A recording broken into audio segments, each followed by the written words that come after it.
On jette un œil à présent sur les médias avec vous, Mounia, bonsoir. Bonsoir Marion. On commence tout de suite avec ce qui fait beaucoup de bruit en France, c'est le nom de Thomas Piketty à la Légion d'honneur. Oui, l'économiste français a refusé sa nomination ce jeudi, de quoi susciter toute une série de réactions, notamment au sein de la classe politique française.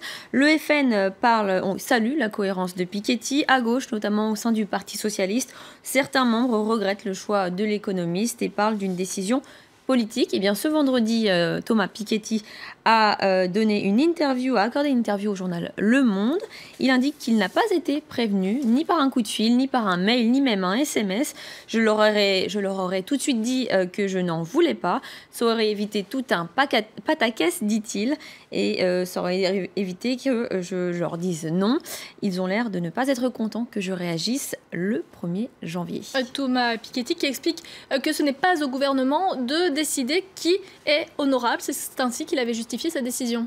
Oui, et il avait même ajouté il ferait bien de se consacrer à la relance de la croissance en France et en Europe, des propos qui ont été très largement relayés et commentés en France, bien évidemment, mais aussi dans la presse anglophone, parce que l'économiste français est très connu, notamment outre-Atlantique, aux États-Unis. Son livre est un best-seller, son livre intitulé Le Capital au XXIe siècle. Thomas Piketty avait même été reçu par les conseillers de Barack Obama. Sur Twitter, donc, ses propos ont été repris par des économistes et aussi par la presse économique. On va voir quelques-unes de ces réactions. Cette réaction, le refus de la Légion d'honneur en première page du Financial Times. Aujourd'hui, les Anglais se régalent.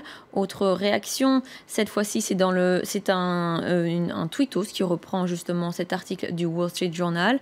Et une autre réaction, voilà, l'article du Wall Street Journal en question.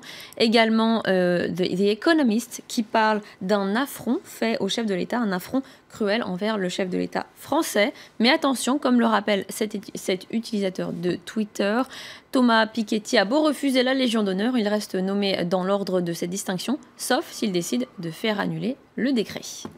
Direction de l'Allemagne à présent, Mounia, où de plus en plus souvent des manifestations anti-islam ont lieu. Oui, alors la prochaine est prévue lundi dans la ville de Cologne. Le point de rassemblement est prévu aux abords de la cathédrale. Eh bien, le doyen de la cathédrale a décidé de marquer son opposition à ce rassemblement. Il a tout simplement décidé d'éteindre les lumières de la cathédrale ce jour-là. Alors la cathédrale, c'est un édifice assez imposant. La cathédrale est la deuxième plus haute d'Allemagne. On va voir quelques photos qui illustrent ça. On voit notamment cette photo postée sur Twitter.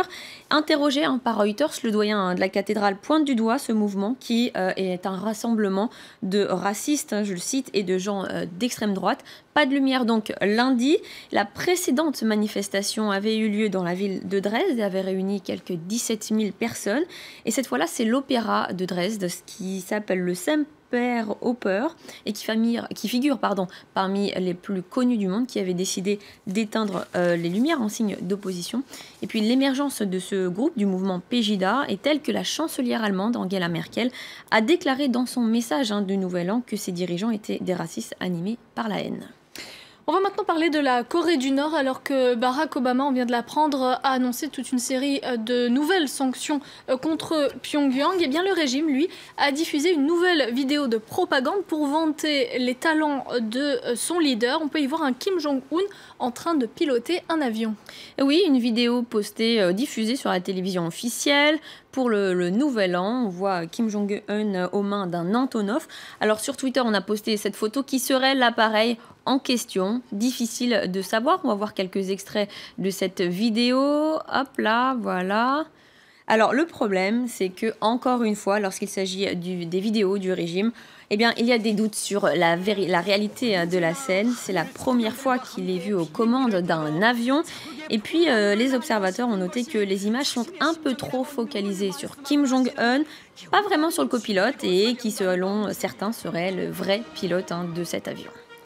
Et puis les observateurs ont par ailleurs noté un petit quelque chose de changé chez le leader nord-coréen. Et oui Marion, alors je vous laisse deviner, regardez ces deux photos, est-ce que vous voyez un léger changement? C'est très subtil. Est-ce que c'est les oreilles? Non, c'est les cheveux, la couleur de la peau. C'est une petite réduction, c'est très subtil, mais le time l'a relevé, ce sont les sourcils qui ont été réduits. Les sourcils du leader sont beaucoup plus courts, ils ont rétréci avec le temps. Alors, accident d'épilation ou bien nouvelle mode, on ne saura sans doute jamais. Peut-être qu'il a lancé une nouvelle mode. En tout cas, c'est repris dans de très nombreux articles de la presse étrangère. Eh bien, on ne tentera pas. Merci beaucoup, Mounia, pour cet œil sur les médias. On va maintenant passer